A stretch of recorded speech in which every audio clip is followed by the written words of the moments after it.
So Megyn Kelley gets triggered out of her mind at this person on CBS Morning News having the most reasonable take on the planet about Charlie Kirk's death. Like, much more reasonable than my take. Here's the clip. I've got to play this soundbite of this asshole, Nate Burleson, on CBS this morning, interviewing former Republican House Speaker Kevin McCarthy about the assassination earlier this week. Not everyone took to his words or his rhetoric. You know, at times they were offensive to specific communities. But with that said, this is not the time to focus on that. We are focused on this tragedy. Speaking of this tragedy, is this a moment for your party to reflect on political violence? Is it a moment for us to think about the responsibility of our political leaders and their voices and what it does to the masses as they get lost in misinformation or disinformation that turns in and spills into political violence? So most normal people would listen to that and say, okay, that makes sense.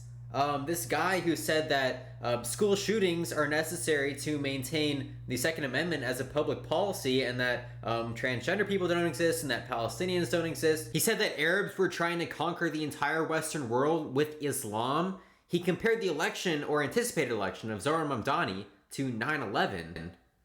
And he called for Mehdi Hassan to be deported for his views. Nothing more than his views. This guy who has all these absurd opinions, not to mention his support of Donald Trump, who should be serving the rest of his life in prison for the immense crimes he's done as president, between presidencies. It's just absurd what he's gotten away with.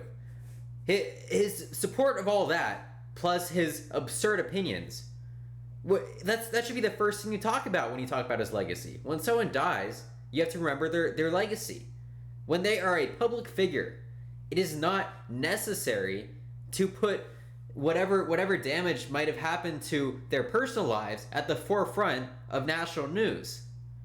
It's how you remember that person, the impacts that they had. That's what's important. What's important is that Charlie Kirk was celebrating Trump's strike in the Caribbean. It killed 11 people. He was celebrating that strike before the Trump administration even had evidence, and they still haven't given evidence, that all of those people were guilty, that they were even part of Tren de Aragua, or even running drugs. An 11-person drug shipment, right? You're celebrating the death of all of those people that you have no idea if they are innocent or guilty. I mean, that is an absurd opinion to have. Requesting the military occupation of all of America's major cities. Requesting the total dismantlement, the total destruction of refugees, of asylees. Charlie Kirk's whole ideology is anti-American. It's just absurd that people are remembering him in any kind of fond way, as if his contributions weren't anything less than completely toxic. Even when he disagreed with Donald Trump, he didn't even do it in public. He did it in private. He complained to Trump about Iran intervention, only in private.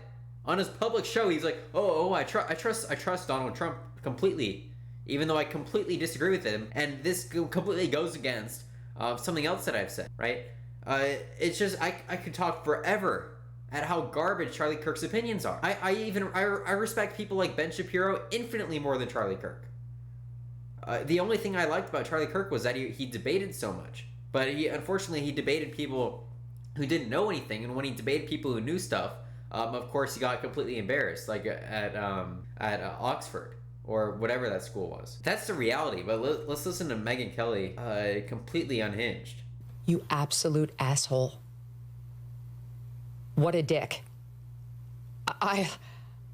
Is this a time for your party, Mr. Former Republican Speaker, to reflect on political violence? Whose candidate almost got his head blown off a year ago? You total fucking douchebag. My God. It's time for Republicans to reflect on political violence, that your party and your leader needs to reflect on his rhetoric? Have you taken a look at Blue Sky? Again, where are the convicted seditionists on the left?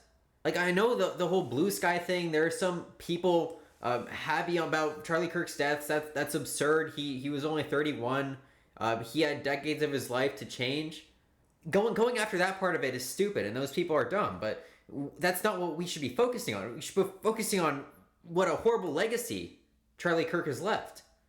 how much damage he has done. When has the left ever incited political violence? Give me one example.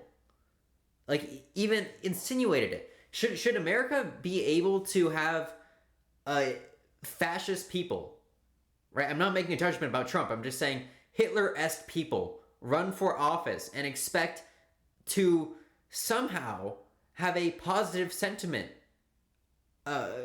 in the public for them. Like, if Bill Maher directly in the center ran for office, is there going to be any dissent, any violence at his occupation of office?